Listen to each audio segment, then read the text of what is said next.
মনে হচ্ছে যে খুব বৈরাগ্য এসেছে, সংসার ভালো লাগছে না, সেই কারণে ঠাকুরের কাছে দিন কাটাবে। তো সেক্ষেত্রে এটি মনে হওয়া স্বাভাবিক, ঠাকুর বুঝে এই পরামর্শ দেবেন, বা উত্তম কথা। কারণ যে ঠাকুর বলেছেন কি, যে সংসার লাভের পথে যদি কেউ বাধা সৃষ্টি করে তাদেরকে কাল সাপ দিবে। স্ত্রী তো দূরের কথা, নিজের মাকেও পর্যন্ত। এত বড় যার কথা, তো তার কাছে যখন কেউ আশ্রয় নিতে এসেছেন, তাকে ঠাকুর খুব সাদরে গ্রহণ করবেন, এটি আমাদের মনে সাধারণ মনের জেগে ওঠে। কিন্তু এখানে দেখছি পটভূমিকাটি অন্যরকম বদলে গেছে চিত্র। ঠাকুর বকুনি দিচ্ছে। আমরা কি বলছেন সেটা আমরা শুনে নিলাম। ঠাকুর বলছেন মা ছেলের দায়িত্ব নিতে পারে না, পরের বাড়িতে রেখেছে, নিজের মা ছেলেকে কি অন্য লোকে খাওয়াবে, এই ইত্যাদি ইত্যাদি কথাবার্তা। তো দায়িত্ব নিতে অনিচ্ছুক ঠাকুর সেই প্রসঙ্গে বলছেন। কি বলতে চাচ্ছেন এখানে, যে সংসার যখন তুমি করেছো, সংসারে তোমার কিছু কর্তব্য আছে। যিনি সংসার করেননি তার জন্য একরকম কর্তব্য, যিনি সংসার করে ফেলেছেন তার জন্য আরেক রকম কর্তব্য। সংসার করে নেওয়ার পরে আমি যদি সংসারের যে কর্তব্য সেটি ঠিক মতো পালন না করি, সেটা কিন্তু অপরাধ। ঠাকুর সেখানে কিন্তু ছাড়পত্র দিচ্ছেন না। যাদের তীব্র বৈরাগ্য তাদের জন্য আলাদা কথা, কিন্তু ঠাকুর দেখেছেন যে সেই স্তরের বৈরাগ্য নয়। ঠাকুর শুধু তাই না, ঠাকুর ভাবছেন যে যদি একটা মানুষ চলে যায়, সেই পরিবারের যে আর সদস্যগুলো তাদের কি অবস্থা হবে। একজন তো চলে গেল তার জীবনের উদ্দেশ্য পূরণ করবার জন্য, কিন্তু বাকি যারা আছে তারা কোথায় দাঁড়ায়, তারা মিশে যাবে। ঠাকুর সেই জায়গাটি কিন্তু দেখছেন, দেখে তাকে পরামর্শ দিচ্ছেন যে এটি চলবে। তুমি সংসার করেছো, তো সংসারের কর্তব্যটি তোমাকে করতে হবে। অনেক সময় দেখা যায় সংসার অনেকে করতে চায় না, কিন্তু সংসার করতে চায় না মানে এরকম নয় যে তার খুব তীব্র বৈরাগ্য। যদি খুব গভীরভাবে ভাবা যায়, অনেক ক্ষেত্রে দেখা যায় যে আমরা দায়িত্ব নিতে অনিচ্ছুক। পারিপার্শ্বিক বিভিন্ন ঘটনা সমাজ জীবনে যেগুলো ঘটছে, পারিবারিক জীবনে যেগুলো ঘটে, সেগুলো লক্ষ্য করে আমরা দায়িত্ব নিতে চাই না। কিন্তু ভেতরে সমস্ত বাসনা আছে। ছোট কথায় এটুকুই বলা যায় যে ডায়াবেটিস হয়েছে, ডায়াবেটিস হওয়ার জন্য ডাক্তার বলছেন যে মিষ্টি খাওয়া চলবে না, আমাকে বাধ্য হয়ে মিষ্টি ত্যাগ করতে হয়েছে। তার মানে এই নয় যে মিষ্টিটা আমার তীব্র বৈরাগ্য অনীহা জন্মে গেছে, আমি নিজের থেকে স্বেচ্ছায় মিষ্টিকে ত্যাগ করেছি, তা কিন্তু আমার কিছু করার নেই, বাধ্য হয়ে আমাকে মিষ্টিটা ত্যাগ করতে হয়েছে। সেই রকম অনেক ক্ষেত্রে দেখা যায় যে সংসার জীবনে অনেকে যাচ্ছে না। সবাই যে তীব্র বৈরাগ্যের জন্য সংসার করে না এমন কিন্তু নয়। পারিপার্শ্বিক ঘটনাগুলো যে দায়বদ্ধতা, যে দায়গুলো চলে আসে, সেই দায়িত্বগুলো নিতে হবে, তাতে অনেক চাপ পড়বে, সেই চাপটি মাথায় নিতে পারবে না। এই কারণেই কিন্তু অনেকে সংসার জীবনে দায়িত্ব নিতে চায় না। তো সেটি একটি আলাদা কথাবার্তা। তো ঠাকুর এখানে বলছেন কি, তুমি যখন সংসার করেছো, সুতরাং সংসারের দায়িত্ব তোমাকে নিতে হবে, তোমার হয়ে অন্য কেউ করে দেবে না। প্রত্যেকটি জায়গার একটি নিয়ম আছে। সংসার ধর্ম যিনি করেছেন তার জন্য একরকম নিয়ম, আর যিনি সংসার ত্যাগ করেছেন তার জন্য আরেক নিয়ম। সংসার যিনি ত্যাগ করেছেন তার জন্য আরেক নিয়ম। স্বামীজি এক জায়গায় বলছেন যে সংসার আধ্যাত্মিক পথে আমাদেরকে যেতে হবে। তুমি যে দৃষ্টিকোণ থেকে তার দিকে দেখতে, আগে সেই দৃষ্টিকোণটা তুমি চেঞ্জ করো বা চেঞ্জ করার চেষ্টা করো, তাহলে ধীরে ধীরে আমরা আধ্যাত্মিক পথে এগিয়ে যেতে পারি। আমরা যে দৃষ্টিকোণ থেকে আগে পরিবারের আর 5 জনকে দেখতাম, তাদেরকে সেই দৃষ্টিকোণ ছেড়ে অন্য ভাবকে দেখতে হবে। সবাইকে নারায়ণ ভাবতে হবে, সবার মধ্যে সেই ভগবান আছে। তাহলে আমার মধ্যে যে সকল যে প্রবলেম গুলো আমাদের সংসার জীবনে হতে পারে একজন সাধকের, সেটি কিন্তু আস্তে আস্তে স্বামীজি সেই রকম পরামর্শ দিচ্ছেন। একটি সুন্দর স্টোরি স্বামীজি বলছেন, খুব সুন্দর স্টোরি, হয়তো আপনারা কর্মযোগে পড়েছেন। নিজ নিজ কর্মক্ষেত্রে প্রত্যেককেই বড়, এই প্রসঙ্গে স্বামীজি একটি স্টোরি করছেন। স্টোরিটি সংক্ষেপে বললে এরকমই হয়। একজন রাজা প্রশ্ন করছেন যে কে বড়, সংসার জীবনে যিনি আছেন, সংসার ধর্ম যিনি পালন করছেন সে বড়, না যিনি ত্যাগী সন্ন্যাসী তিনি বড়? এই প্রশ্ন বিভিন্ন জায়গায় করা হয়েছে, বিভিন্ন রকম উত্তর এসেছে। কেউ বলছে সংসার বড়, সংসার ধর্ম বড়, কেউ বলছে সাধু যারা হচ্ছে তারা বড়। রাজা বলছেন কিন্তু আমাকে যুক্তি দিতে হবে, ঠিক মতো যুক্তি পাচ্ছে। এমন সময় এক সন্ন্যাসী এসেছে, সন্ন্যাসীকে ধরে আনা হয়েছে। সেই সন্ন্যাসী কিন্তু তাকে রাজামশাই করছে একই প্রশ্ন। তখন স্বামীজি কি বলছেন, সেই সন্ন্যাসী বলছেন যে দুজনেই বড়, নিজ নিজ কর্মক্ষেত্রে দুজনেই বড়। তখন রাজামশাইয়ের বিশ্বাস হলো না, তো তিনি বলছেন ও দুজনকেই তুমি বড় করছো। তো তিনি কি করলেন, বলছে রাজামশাই আপনাকে আমি প্রমাণ করে দিতে পারি। আপনি যে বলছেন প্রমাণ চান, আমি প্রমাণ করে দিতে পারি। আপনাকে কি করতে হবে, আমার সঙ্গে সঙ্গে যেতে হবে। আমার সঙ্গে যদি যান তাহলে কিন্তু আমি প্রমাণ করে দিতে পারি। রাজামশাই তখন কি করছেন, ঘর ছেড়ে সেই সন্ন্যাসীর সঙ্গে যাচ্ছেন। যেতে যেতে তিনি কি করলেন, এক জায়গায় দেখছে ভীষণ আলো জ্বলছে, অনুষ্ঠান যেন কিছু হচ্ছে, দেখছেন যে সেখানকার এক রাজকন্যার বিয়ে হচ্ছে। তো সেখানে দাঁড়িয়ে আছেন, দেখছেন যে সেই রাজকন্যা অনেকে আছে, কাউকে পছন্দ করছে না। সঙ্গে একটি সন্ন্যাসী ঢুকেছে, কাছে তার গলায় কি করেছে, মালাটি দিয়েছে। সেই সন্ন্যাসী গলায় যে মুহূর্তে মালাটি দিয়েছে, সন্ন্যাসী কি করছে, মালাটি ছিঁড়ে ফেলেছে। কি করছো তুমি? আমার কাছে এসবের মূল্য কি আছে, বিয়ের কি মূল্য আছে আমার কাছে, ছিঁড়ে ফেলে দিয়েছে। রাজামশাই ভাবছেন যে বলছি মানুষটি খুব গরিব বাড়ি থেকে এসছে, সেই কারণে এইরকম অনীহা বিয়ে করবে। সেই জন্য বলছেন কি, আমার 50% সম্পত্তি রাজত্ব তুমি ইমিডিয়েট বিয়ের সঙ্গে সঙ্গে পেয়ে যাবে, আর বাকিটা আমার মৃত্যুর পরে তুমি পাবে। আবার মেয়েটি কিছু মালা দিচ্ছে, আবার ছেড়ে ফেলে দিচ্ছে, দিয়ে ওখান থেকে তাড়াতাড়ি চলে যাচ্ছে। এদিকে এই যে রাজার সন্ন্যাসী, তারাও কিন্তু কিছু সন্ন্যাসীকে ছাড়া, সেই ছেলেটিকে ছাড়া কাউকে পিছিয়ে পিছিয়ে দিকে যাচ্ছে রাজপথ। করতে করতে কি হয়েছে, একটি জঙ্গলের মধ্যে সে সন্ন্যাসী ঢুকে গেছে। কোথায় গেল, কোথায় হারিয়ে গেল কিছু বোঝা যাচ্ছে না। মেয়েটি সেখানে গেছে, রাজকন্যা খুঁজতে খুঁজতে কোথাও কিছু পাচ্ছে না, পথ হারা হয়ে কান্নাকাটি শুরু করছে। এমন সময় এই যে রাজপুত্র মানে সন্ন্যাসী এবং রাজা, তারা দুজনেই বলছেন দেখো তুমি তো গভীর জঙ্গলের মধ্যে ঢুকে পড়েছো,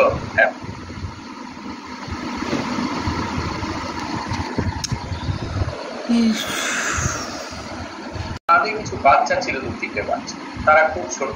তারা ভাবলো যে আমার মা বাবা যে পথে যাচ্ছে সেটাকে আমার এখনো তো সেই যজ্ঞ পূর্ণ হয়নি, আমাকে সেই যজ্ঞে কিছু সহযোগিতা করতে হবে। তখন বললো সেই পাখির বাচ্চাগুলো তারাও ওখানে ছাড়। এই দৃশ্যটা দেখার পরে সেই সন্ন্যাসী রাজাকে বলছেন, দেখবেন তো যেখানে এই সংসারে আছে যে তারা এই সংসার যদি করতে তাকে এইরকম ত্যাগের ভাবনা রাখতে হবে।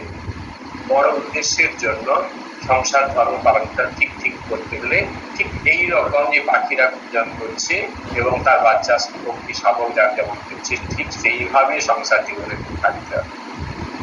আর যদি সন্ন্যাসী হতে হয় তাহলে ওই সন্ন্যাসী যে আদর্শের পরাকাষ্ঠা দেখিয়েছে তার কাছে গিয়ে অর্থ দিয়ে সেই রকম জীবন। তাহলে এই আদর্শের পরাকাষ্ঠা হয়ে যদি সে জীবনযাপন করে, সেখান থেকে সে তার জীবনের উদ্দেশ্য পূর্ণ করতে পারে। তাই আমি বলছি যে প্রত্যেকে নিজ নিজ কর্ম করতে পারে। তো স্বামীজি খুব সুন্দর স্টোরি এখানে ঠাকুর সেই জন্য প্রতাপকে তাকে কিন্তু এই বলছে, কখনো তিনি ছাড়পত্র দিচ্ছেন না যে তুমি এখানে আমার কাছে থেকে দাও। যদিও কিন্তু ঠাকুর কি ধরনের মানুষ, তিনি ত্যাগের একবারে পরাকাষ্ঠা। তাহলে যে জীবনটি আমরা দেখেছি ঠাকুরের জীবন, মুকুল সমাধি হচ্ছেন। স্বামীজি বলছেন অবতার বরিষ্ঠা, যতগুলো অবতার এসছেন আজ পর্যন্ত সব থেকে বড়। এমন ত্যাগের মহিমা জগৎ সংসারে কেউ কখনো দেখে। ঠাকুরের যে ত্যাগের মহিমা, এটি এইরকম কোন অবতারই আর পায়নি। আর কেউ ভবিষ্যতে এরকম হবে কিনা সেটা ভগবানই জানে। তো এই যে সেই রকম মানুষটি, যিনি ত্যাগের এমন পরাকাষ্ঠা, বহুল ফকিরে সমাধি যাচ্ছেন, তিনি তার নিজের জীবনে কেমন ভাবে করছেন, মাকে জিজ্ঞাসা করছেন। যখন তার লীলা সম্বরণ করবেন মা কাছে, তিনি বিভিন্ন কথা পেরে জেনে নিচ্ছেন তার কটা রুটি তিনি খান, সারাদিনে কটা রুটি দরকার হয়, কি কি লাগে, এটা ওটা জিজ্ঞাসা করে তিনি বুঝে নিচ্ছেন যে কতটা অর্থ রাখলে শ্রী মায়ের, অর্থাৎ সারদা মায়ের, আমাদের মা শ্রী মায়ের তার দৈনন্দিন জীবনটি সুন্দরভাবে কেটে যাবে। যিনি কিনা সব সময় সমাধি যাচ্ছেন, দেহবোধ নেই, তিনিও কিন্তু সংসারে ছিলেন বলে এত সংসার কিভাবে করতে হয় জগৎ সংসারের সামনে নজির রাখার জন্য শ্রী রামকৃষ্ণ তিনি করে দেখিয়ে গেলেন। এবং যারা সংসারে আছে তাদেরকে এই শিক্ষা দিয়ে গেছেন, কি দিয়ে গেলেন, যে সংসার যদি তোমাকে করতে হয় ঠিক এইরকম করতে হবে।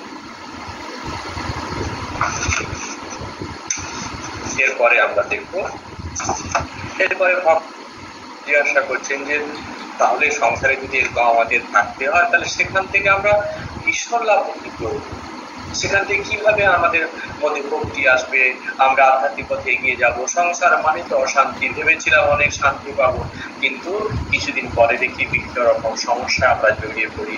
আমি না চাইলেও কোনো না কোনো একটা সমস্যা আমার ঘাড়ে এসে যাবে, আমি সেখান থেকে বেরিয়ে আসতে পারি না। আমার মনটি অকারণে চঞ্চল হয়ে যায়, চিত্ত চাঞ্চল্য থাকে। তাহলে এখান থেকে আমি নিজেকেই শান্তি থাকতে পারছি না, আবার এখান থেকে কি করে আমি আধ্যাত্মিক পথে এগোবো, ঈশ্বরে কি করে যাবে সেই মন হবে। সেই কারণে মাস্টারমশাই বিনীত ভাবে শিষ্যের কাছে আবার জিজ্ঞাসা করছেন, ঈশ্বরে কি করে মন হয়। শ্রী রামকৃষ্ণ তখন কি বলছেন, ঈশ্বরের নাম গুণগান সর্বদা করতে হয়।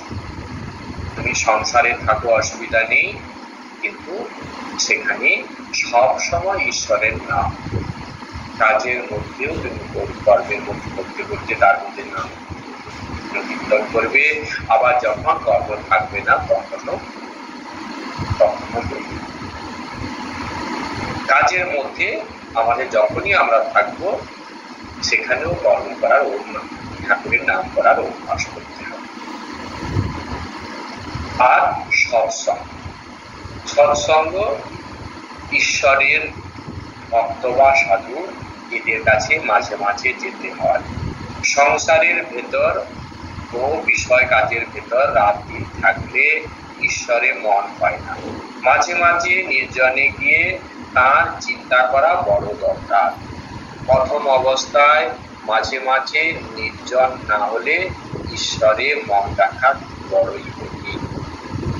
ঠাকুর সুন্দর করে বুঝিয়ে দিচ্ছেন যে কেন আমাদের সৎসঙ্গ করা দরকার, সৎসঙ্গ মানে কি, আর সৎসঙ্গ করতে হলে কাঁধে কাছে যেতে হবে, নির্জনে কেন বাস করা দরকার। প্রত্যেকটা কথা আলাদা আপনাকে বলে দিচ্ছেন এবং বুঝিয়ে দিচ্ছেন, কেন যুক্তিতে বোঝাচ্ছেন যে আমি বলছি তোমাকে নিতে হবে, এরকম কিছু না, কেন তোমাকে নিতে হবে সেটা বলছি।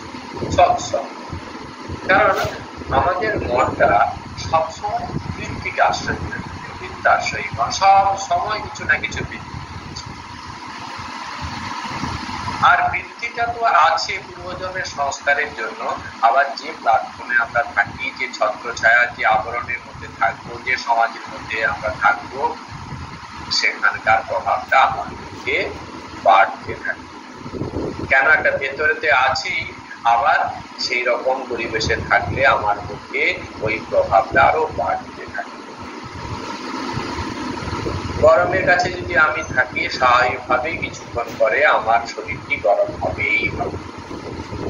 আবার ঠান্ডার সামনে থাকলে শরীরটা কিছুক্ষণ পরে আস্তে আস্তে ঠান্ডা হবে। এটি স্বাভাবিক নিয়ম, এটি স্বাভাবিক।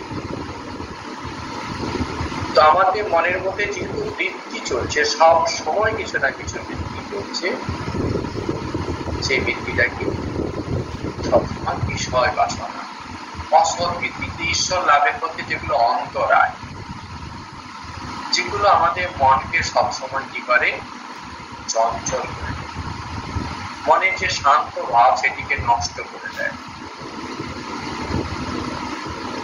আর সাধু সন্ত কেমন, তারা ঈশ্বরীয় কথা নিয়ে থাকে। সাধু বলতে যেটা বলা হয়েছে, যার মন প্রাণ অন্তরাত্মা ঈশ্বরে গত, অর্থাৎ ঈশ্বর ছাড়া তিনি কোনো কিছুই বলেন না। যার মধ্য থেকে তার সঙ্গে যার সঙ্গে কথা বললে শুধু ঈশ্বরীয় কথাই বলেন, অন্য কোনো কথা পছন্দ করেন না, অন্য কথা তিনি বলতে চান না। ঈশ্বরীয় কথায় তিনি বলা পছন্দ করেন। তিনি হচ্ছেন সাধু, নিজের জীবনেও চেষ্টা করছেন ঈশ্বরের পথে এগোনোর, এবং তার ছাত্র ছায়ায় যিনি আসছেন বা যারা আসছেন তাকেও তিনি কি করছেন, প্রেরণা দিচ্ছেন সেই পথে কিভাবে যেতে হয়। তো এইরকম মানুষের কাছে যখন আমরা যাব, এই সাধু সন্তদের কাছে, স্বাভাবিকভাবে তিনি আমাদের জ্ঞানের কথা বলবেন, আমাদের সমস্যার কথা শুনে তিনি কি করবেন, কিভাবে আমাদের সংসার জীবনে থাকতে হয়, এই সংসার জীবনের মধ্যে থেকে আধ্যাত্মিকতাকে কিভাবে আমাদেরকে নিজের জীবনে নিয়ে আসতে হবে, এবং থেকে কিভাবে আসতে হবে আমরা ঈশ্বরের পথে এগোবো, সেই গাইডলাইন গুলো কিন্তু তিনি দেবেন। বিভিন্ন তত্ত্বকথার মধ্য দিয়ে, বিভিন্ন স্টোরির মধ্য দিয়ে, বিভিন্ন উপদেশ দিয়ে তিনি কি করবেন, আমাদের মনটিকে তিনি তৈরি করে দেবেন। তাই আমাদের সাধুদের সঙ্গে নিয়তই একটা সম্পর্ক আমাদের স্থাপন।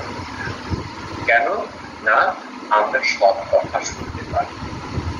সৎ কথা আমরা কি সংসারে যারা থাকি, তারা কাজের মধ্যে এত ব্যস্ত থাকি, সব সময় সব বইটি পড়ে সম্ভব হয়ে ওঠে না। আমরা সব সময় এত বইপত্র পড়ে উঠতে পারি না কাজকর্মের চাপে। কিন্তু এইরকম মানুষদের সঙ্গে মিশলে কি হয়, তাদের কাছে অঙ্ক করতে না করলে তারা স্বাভাবিকভাবে তাদের যে কথাবার্তা, ঠাকুরের কথাবার্তা বলতেছি, যে বিভিন্ন জায়গারই কোনো কথা, বিভিন্ন বই থেকে কোনো না কোনো কথাবার্তা, তার বার্তা নিজের জীবনে যতটুকু তিনি বুঝেছেন, সেই উপলব্ধি তিনি কি করবেন, আমাদের সামনে প্রকাশ করবেন। আর ধীরে ধীরে আমরা একটু এগিয়ে যেতে পারব।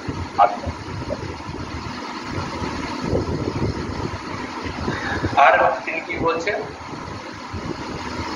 রাত দিন আমাদের ঈশ্বরের সবসময় কি করতে হবে, ঈশ্বরে মন রেখে কাজের মধ্যে থাকতে হবে। রাত দিন আমরা কাজের মধ্যে আছি, কাজের মধ্যে যদি আমরা ঈশ্বরকে না চলে থাকি, তাহলে কাজের কর্ম কি করে, সবসময় তার নেচারটা আমাদের কাছে চঞ্চল করে দেয়, আরো বহির্মুখী।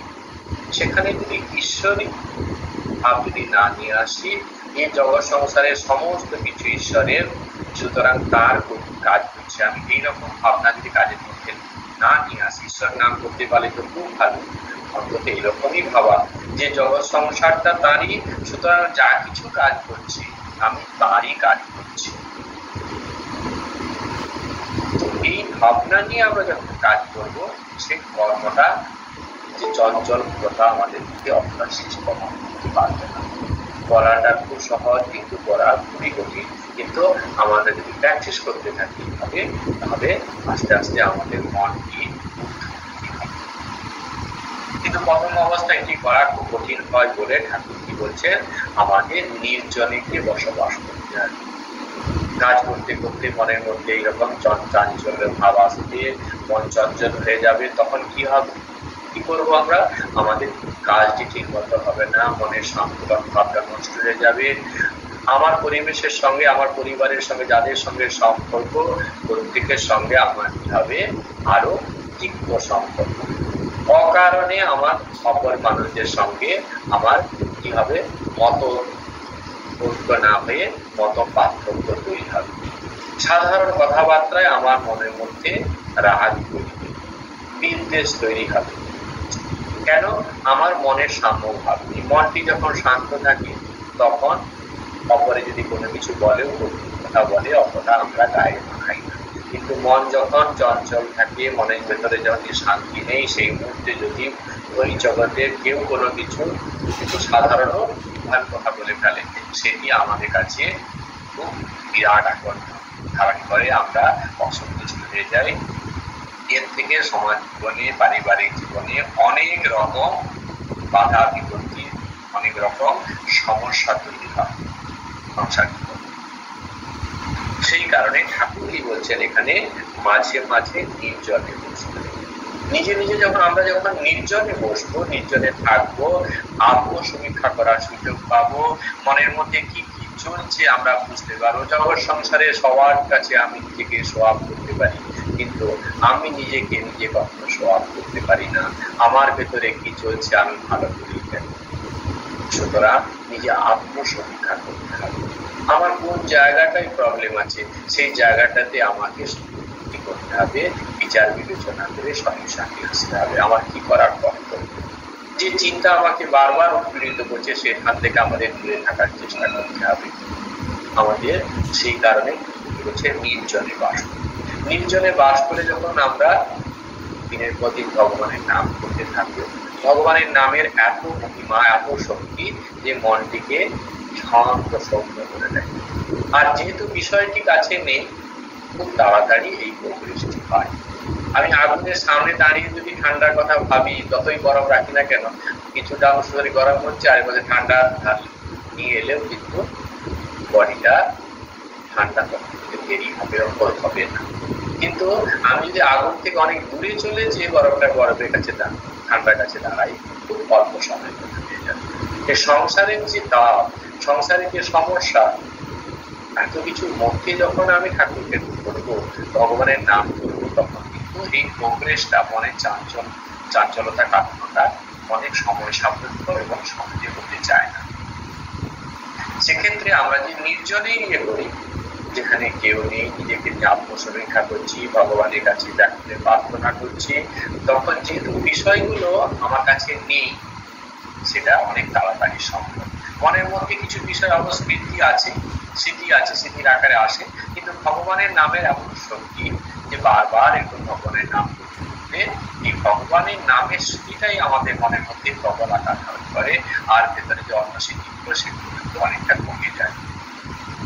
ভগবানের নাম করতে করতে ভগবানের প্রতি যখন আমাদের ভালোবাসা আসবে, স্বাভাবিকভাবে কিন্তু আমরা আমাদের মনের মধ্যে যে বৃত্তিগুলো আছে সেগুলোকে অনেকটাই আমরা যত্ন করতে পারবো।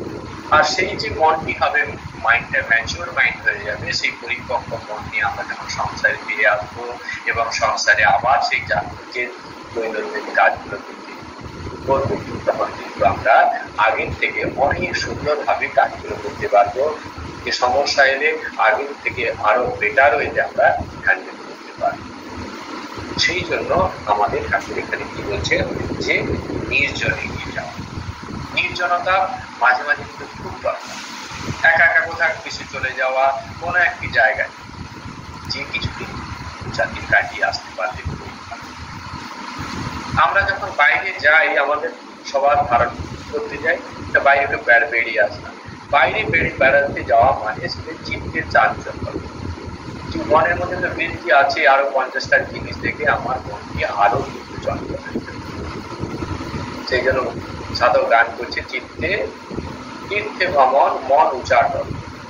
তীর্থে তুমি যাচ্ছ, তোমার মনের মধ্যে চাঞ্চল্য ভাব আসে, এক জায়গায় বসে যাও, ঘুরে যাও, কিন্তু সেখানে যে আত্মসমীক্ষা করো, মনের মধ্যে কি চলছে সেটা ভাবো। প্রভুর নাম করো, তবেই সেই যে বাইরে যাওয়া, সেই যে তীর্থে যাওয়া ঠিক হবে। না হলে তীর্থে যাওয়ার উদ্দেশ্য বিভিন্ন জায়গায় ঘুরে বেড়ানো, তাহলে সেগুলো মনকে চঞ্চল করে। 50টা জিনিস যখন দেখবো, 50টা বৃত্তি আমার মধ্যে ঢুকবে, আমার মধ্যে অলরেডি অনেক বৃত্তি আছে, আরো বৃত্তি যত মনের মধ্যে ঢুকবে ততই আমি আরো চঞ্চল হই। সেই কারণে আমাদের চেষ্টা করতে হবে যে ঈশ্বরীয় কথা ছাড়া আমরা অন্য কথা বলবো। অনেকটাই বয়স হয়ে গেছে, জীবনে অনেক সময় আমরা ওই জগতের এইসব রসগন্ধ নিয়ে আমরা দেখেছি। এবার চেষ্টা করব ঈশ্বরীয় রস নিয়ে, ঈশ্বরীয় ভাব নিয়ে, ঈশ্বরের নাম নিয়ে জীবন কাটায়। প্রথম অবস্থায় অনেক সমস্যা আসবে, মন ছাই দেবে না, কিন্তু বারবার চেষ্টা করতে করতে আমরা অনেকটাই পথে যাব, অনেকটাই কিন্তু এই সমস্যার সমাধান বের করে ফেলতে পারবো। সেই জন্য ঠাকুর এখানে বলছেন কি, নির্জন দিকে বাস করে। নির্জনতা খুব দরকার, এটি আধ্যাত্মিক জীবনের জন্য খুব দরকার। অনেক সাধু থাকেন, তারা কি করেন, বাইরে কিছু যে একবারে মৌন ব্রত করতে পারে, কারোর সঙ্গে কোনো কথা বলতে একবারে মৌন। এই যে অভ্যাসটা, এই অভ্যাসে কি করে, অনেক শক্তি সঞ্চয় করে। মনের মধ্যে যে বৃত্তি আছে, সেই বৃত্তিটা না উঠতে দেওয়া তো অনেক ভালো। মৌনব্রত করছে, প্লাস মুখে বন্ধ করেছি, কিন্তু মনের মধ্যে তো বৃত্তি আসবে, সেটা তো বন্ধ করা যাচ্ছে না। সুতরাং সেটি তো খুব একটা উন্নয়নের কাজগুলো ঠিকঠাক হবে না। হ্যাঁ, কথাটা ঠিক, কিন্তু এই যে বাইরে মানুষের সঙ্গে যে আমি কথা বলছি না, এই যে মুখটা বন্ধ রেখেছি, তাতে কিন্তু অনেক সমস্যার সমাধান হয়ে যাবে, তাতেও কিন্তু কম শক্তি হবে না, তাতেও অনেকটা মনের উপরে কন্ট্রোল চলে আসবে। আর তখন সেই যে শক্তি আসবে, তার মাধ্যমে তার দ্বারা আমরা কি করতে পারবো, মনের মধ্যে বৃত্তির আকারে যে চিন্তাগুলো তৈরি হয়, আমাদের ডিস্টার্ব করে, মনের সামনে মন কথা বলতে থাকে, সেগুলোকে আমরা অনেকটাই হ্যান্ডেল করতে পারবো। অনেকটাই তাদেরকে আমরা যে মুহূর্তে ঢুকবো, তাদেরকে আমরা ওখান থেকে বের করে দিতে পারবো, সেই সব কিছু আসবে। কেন এটি করার দরকার? ঠাকুর এখানে তারপরে বলছেন, যখন চারা গাছ থাকে তখন তার চারিদিকে বেড়া দিতে হয়, বেড়া না দিলে ছাগল গরুকে খেয়ে ফেলে। খুব সুন্দর কথা, যখন চারা গাছ থাকে তখন তার চারিদিকে বেড়া দিতে হয়। ছোট গাছ হওয়ার জন্য কি হয়, নরম, সে কারণে গরু ছাগলে খেতে সুবিধা হয়। ছোট থাকার জন্য গরু ছাগলের মুখটা সহজ গাছের চলে যেতে হবে, বাচ্চা যেহেতু ছোট গাছ, চারা গাছ, তাকে মুখটা পেয়ে যায়, সেই কারণে পাতাগুলো খেয়ে নিয়ে গাছটাকে ফেলে ফেলতে পারে। অর্থাৎ আধ্যাত্মিক জীবনে আমরা এতটা এখন তো পরিপক্ক হইনি আমরা কেউ, সেই কারণে নরম মনটা আমাদের বৃত্তি তো অলরেডি আছে, সেখানে যদি সেই রকম বৃত্তি অনুকূল জায়গায় আমরা সবসময় থাকি, তাহলে মনটা আরো বেশি চঞ্চল হয়ে উঠবে, আমরা আরো বেশি কি হবে, আধ্যাত্মিক পথের অন্তরায় আমাদের জীবনে ঘটবে। আমরা আমাদের মনটিকে কন্ট্রোল করতে পারবো না। কেন না, আমার মধ্যে অলরেডি মন চঞ্চল, মনের মধ্যে সব অহরহ কিছু না কিছু বৃত্তি আসছে, মনটাকে প্রলোভনের দিকে বারবার টেনে নিয়ে যাচ্ছে। আর আমি যদি সেই রকম প্রলোভনের জিনিসের কাছে থাকি, তাহলে কি হবে, আমরা আরো বেশি জড়িয়ে পড়ব। সেই কারণে ঠাকুর কি বলছেন এখানে, বেড়া। এখানে যেমন ছাগল গরুকে গাছ খেয়ে নেবে, গাছকে ছাগল গরু খাবে, সেই কারণে বেড়া দিতে বলছে। এইখানে আমাদের আধ্যাত্মিকতা যাতে ক্ষতি যাতে না হয়, সেই কারণে আমাদেরকে বেড়া দিতে হবে। আমরা কিসের বেড়া দেব? বিবেকের বেড়া দেব, ঠাকুরের নামের বেড়া দেব। এই বিবেকের বেড়া যখন দেব, জ্ঞানের অঙ্কুশ যখন লাগিয়ে দেবো, সেই বেড়া যখন আমরা দেব, তখন কি হবে না, বহির জগতের যে প্রলোভন গুলো যে মুহূর্তে আসবে, আমার বিবেকটাকে বারবার ধাক্কা দেবে, তাকে এন্ট্রি দেবে না, গেটের মধ্য দিয়ে দেবে না। আমার মন যতক্ষণ পর্যন্ত বহির জগতে যখন কোনো জিনিস আসে, চিন্তার আকারে, চিন্তার স্রোতের আকারে তো আসছে, মনের মধ্যে যে বৃত্তির আকারে যখন ঢুকছে, আমরা যদি না তাকে অ্যালাউ করি, ও কখনোই তুলে ধরতে পারবে না। আমি জেনে অজেনে অজানা যেভাবে আমরা কিন্তু তাকে আশ্রয় দিয়ে ফেলেছি। যখনই কোনো একটি বৃত্তি এসেছে, কোনো একটি বস্তু ভালো লেগেছে, আমার মনের সামনে এসেছে, সঙ্গে সামনে কি করছি, সেই বস্তুটিকে আমরা গ্রহণ করে ফেলছি। আমরা কখনোই ভাবিনি যে ফিউচারে এটি আমার জীবনের জন্য খুব বিপদকর হবে, আমার জীবনে খুব বিড়ম্বনা সৃষ্টি করবে, এরকম কোন অবস্থায় ভাবিনি। সেই কারণে আমাদের কি করতে হবে, যখনই কোনো বস্তু আসবে আমাদেরকে বারবার বিচার করতে হবে যে আজকে যে জিনিসগুলো গ্রহণ করতে চাচ্ছি, ফিউচারে অদূর ভবিষ্যতে এগুলো আমাকে দুঃখ দেবে না তো, আমার জীবনে চিত্ত চাঞ্চল্যের কারণ হয়ে উঠবে না তো, এ কিন্তু আমার মধ্যে বৃদ্ধি চলছেই, আমার অতিরিক্ত এসব সমস্যা তৈরি করে আমাকে আরো কষ্টের মধ্যে নিয়ে যাবে, আরো সমস্যার মধ্যে নিয়ে যাবে, এরকম পরিস্থিতি তৈরি করবে না তো। এইরকম বারবার বিচার করে আমাদের যখন আমি বিবেকের বেড়া দেব, ভগবানের নাম করে তার নামের শক্তি, নামের বেড়া যখন দেব, তখন কি হবে না, এই প্রলোভন গুলো আর কষ্ট করে ভেতরে ঢুকতে পারবে। যখন প্রভুর নাম করতে করতে আমরা সেই নামের আনন্দ পেয়ে যাব, তখন জগতের আনন্দ গুলো আমার কাছে স্বাভাবিক। আমরা যেহেতু ঠাকুরের নামের যে আনন্দ সেটুকু পাচ্ছি না, সেই কারণে মন আমাদের জগতের দিকে ছুটে যাচ্ছে। আমাদের কি করতে হবে, বারবার প্রভুর নাম করতে করতে তার নামে যত আমাদের আনন্দ হয়, তার নাম পুনরুত্থান করতে যাতে আমাদের আনন্দ হয়, তাকে আমরা যে ভালোবাসতে পারি, তার জন্য আমাদের সদা সচেষ্ট থাকতে হবে। এই এবং ঠাকুরের নামের বেড়া যদি আমি সবসময় দিয়ে রাখি, যে ধরনের সমস্যা আসুক না কেন, সবসময় ঠাকুরের নাম যদি আমরা করতে থাকি, এটি কি করবে, আমাকে সবসময় একটা বিপদের সামনে থেকে রক্ষা করতে থাকে। বিপদের সমস্ত বিপদ থেকে আমাকে সবসময় বাঁচিয়ে রাখতে হবে। এটি আমার শরীরের যেন একটা আবরণ, কঠিন আবরণ, যেন এটা দিয়ে ঢাকা থাকবে, যেটিকে ভেদ করে কখনো কোনো সমস্যা, কোনো প্রলোভন আমার যেতে পারবে না। তো সেই কারণে ঠাকুর বলছেন যে যখন চারা গাছ থাকে তখন যেমন চারদিকে বেড়া দিতে হয়, ঠিক তেমনি ভাবে আমাদেরকে কি করতে হবে, এই বিবেকের বেড়া দিয়ে সবসময় আমাদেরকে ঘিরে রাখতে হবে নিজেকে। তাহলে বহির্জগতের প্রলোভন কিন্তু আমাদের যে উদ্দেশ্য, আমরা জীবনে যা হতে পারি, আমাদের মধ্যে যে সম্ভাবনা আছে, সেটি করতে দেবে না। কেন করতে দেবে না? আমাদের মধ্যে তো বৃত্তি আছে, আমাদের মন তো সবসময় যেগুলো একটু সহজলভ্য, সহজেই এগুলো প্রথম অবস্থায় আনন্দ দিতে পারে, সেই জন্য মন বিচার বিবেক ছেড়ে দিয়ে স্বাভাবিকভাবে ওই জিনিসগুলোর প্রতি আকৃষ্ট হয়ে পড়ে। আমরা জানি পরিণামে একটু কষ্ট দেবে, আমরা জানি, আমরা অনেক জায়গায় বলি, কিন্তু আমাদের ব্যক্তিগত জীবনে আমরা কিন্তু উন্নতি করে দেব।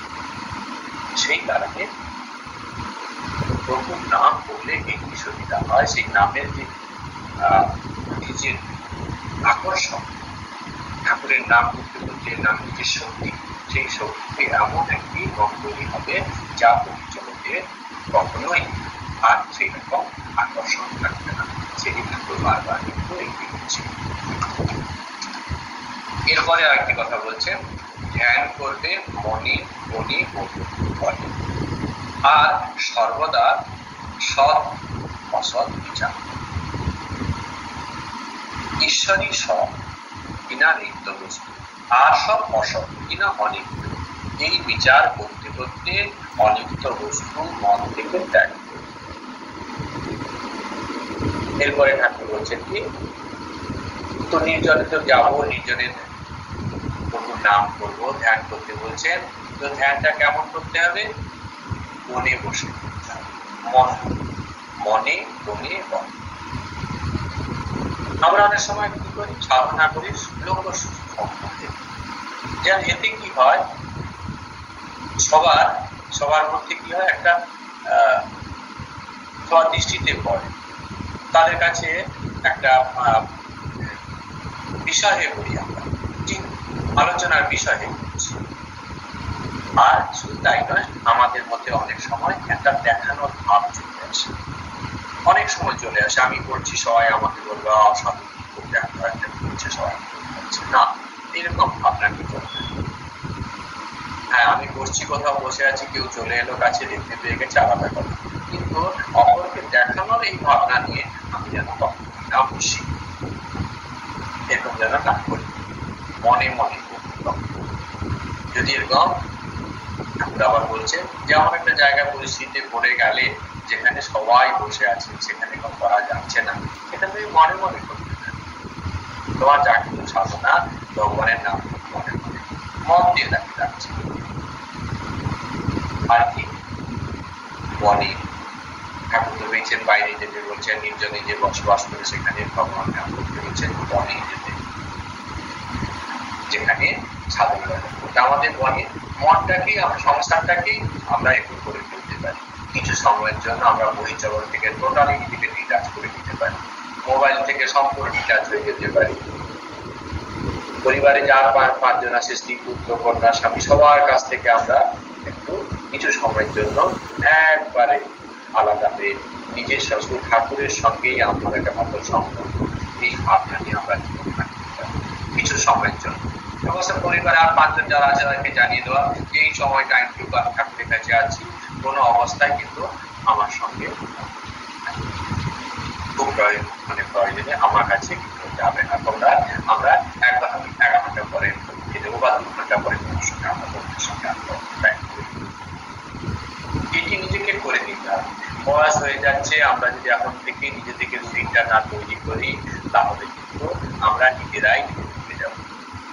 একটা সময় আমাদের করে বের করে নিতেই হবে, যে সময় শুধু আমরা কি করবো, আমি আর আমার ইষ্ট আছেন, আমি আমার ঠাকুরকে নিয়ে থাকবো, সেখানে জগতের অন্য কেউ নেই।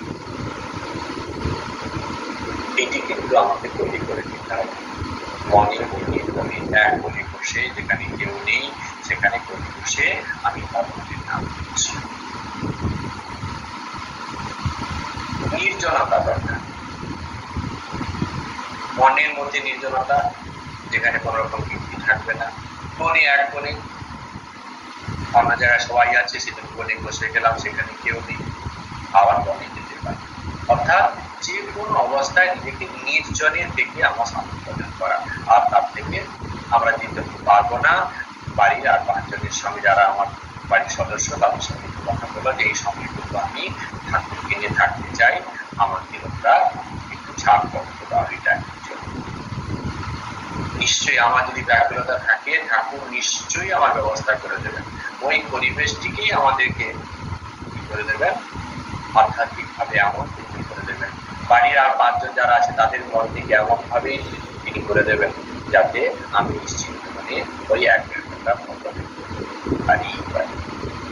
কিন্তু মনের মধ্যে সেই রকম ব্যাকুলতা আসা চাই। প্রভুর কাছে সেই জন্য ডাকতে হবে, প্রভু তুমি কৃপা করে আমার মনকে এরকম তৈরি করে দাও যাতে তোমাকে ডাকার জন্য আমার মন ব্যাকুল হয়। জগতে আর 5টা জিনিসের জন্য মন যেমন ছটফট করে, তেমন তোমাকে ডাকার জন্য কেন আমার মন ছটফট করে? জগতে আর 5টা জিনিসের জন্য আমার মন চাইছি, আমি সেগুলো চাই, ছাড়া থাকতে পারি না। কিন্তু তোমার জন্য তো আমার এরকম মন হচ্ছে না। তোমার প্রতি যাতে আমার এরকম আকর্ষণ হয়, সেরকম কৃপা করে আমার মনকে তৈরি করে দাও।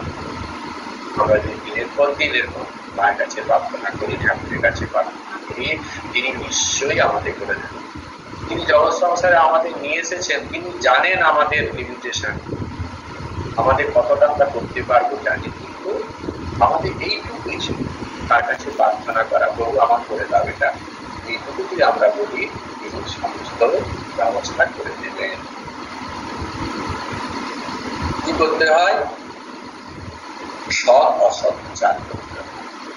আমি তো বনে বনে বসলাম, মনের মধ্যে বসলাম একাকী, অর্থাৎ একা করতে সৎ অসৎ বিচার, কোনটা সৎ জিনিস কোনটা অসৎ জিনিস, এটা সবসময় আমাদেরকে বিচার করতে হবে। সৎ জিনিস মানে যেটা সব সময় আছে, সদা অস্তিত্বময় যে জিনিস, সেটি হচ্ছে সৎ। আর যার সদা অস্তিত্ব নেই, সবসময় যার অস্তিত্ব নেই, আজকে আছে কাল নেই, সেটি হচ্ছে অসৎ। জগতে আমরা যা কিছু দেখছি সমস্ত কিছু কিন্তু অসৎ বস্তু। কেন? এটি পরিবর্তনশীল, আজকে আছে কাল নেই।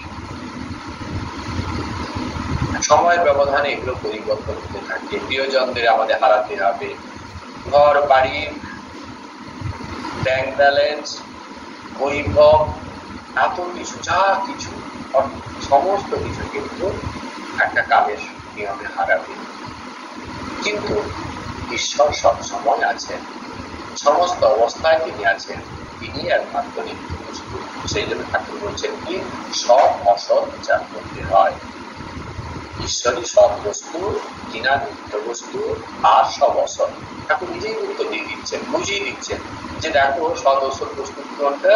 সৎ বস্তু ঈশ্বর, নিত্য বস্তু কেন? সব সময় তিনি আছেন, সেই কারণে ঠাকুর বলছেন নিত্য বস্তু। আর সব অসৎ, না অনিত্য, কারণ এটা সব সময় থাকে না, অনিত্য। সেই কারণে যেহেতু থাকছে না সবসময়, সেই কারণে অনিত্য বস্তু। এই বিচার করতে করতে অনিত্য বস্তু মন থেকে ত্যাগ। সেই জন্য আমাদের যে বিচার করি যে আজকে তো আমি গ্রহণ করতে যাচ্ছি, বস্তুটা ভালো লাগছে বলে গ্রহণ করলাম, কিন্তু যেহেতু এটি পরিণামগ্রস্ত, সেই জন্য একটা সময়টা ছাড়তে, পরিণামগ্রস্ত হওয়ার জন্য এক সময় এটি আমার কাছ থেকে স্বাভাবিক নিয়মে, প্রকৃতির নিয়মেই এটি আমার জীবন থেকে চলে যাবে। আজকে যেটি আনন্দ দিয়েছিল, আমি তার সঙ্গে অ্যাটাচমেন্ট হয়ে ভেবেছিলাম, যে মুহূর্তে আমার জীবন থেকে চলে যাবে বিষয় বা বস্তু, তখন কি হবে? আমার মধ্যে ব্যক্তি, বিষয়, বস্তু যাই হোক না কেন, সেটি আমার কষ্টের কারণ হবে। কেন? এটি পরিণামশীল, পরিবর্তনশীল। তাই এটি, এই জ্ঞানটি হওয়ার পরেও যদি আমরা জড়িয়ে পড়ি, তাহলে আমাদেরকে আত্মপ্রকাশ। ঠাকুর এখানে কি বলছেন, যে যখনই তুমি বিচার মানে কোনো বস্তুকে গ্রহণ করতে যাচ্ছ, সংসারে বিচার করো যে এটি অনিত্য বস্তু, সুতরাং অ্যাটাচমেন্টটা ভালো।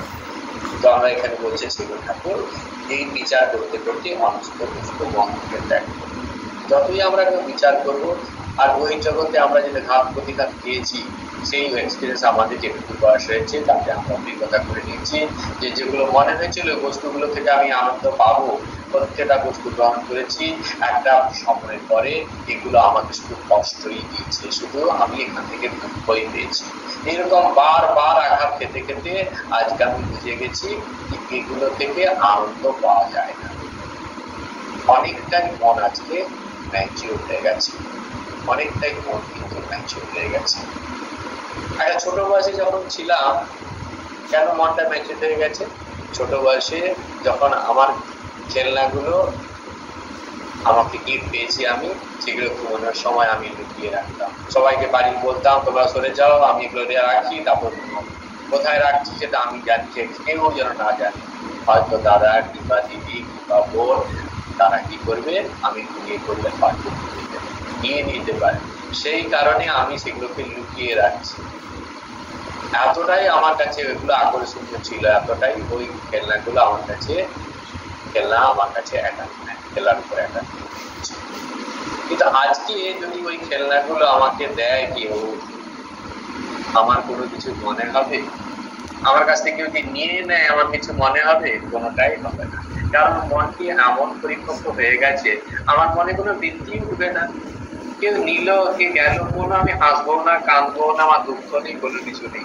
আমি আজকে মনটা অনেক পরিপক্ক, আমি বুঝে গেছি এগুলো জগৎ সংসারের যে বস্তুগুলো আমাকে আকর্ষণ করছে, প্রলোভনের মধ্যে ফেলাচ্ছে, সেই বস্তু সমগ্র আমাদের এইরকম ম্যাচুরিটি আনতে হবে।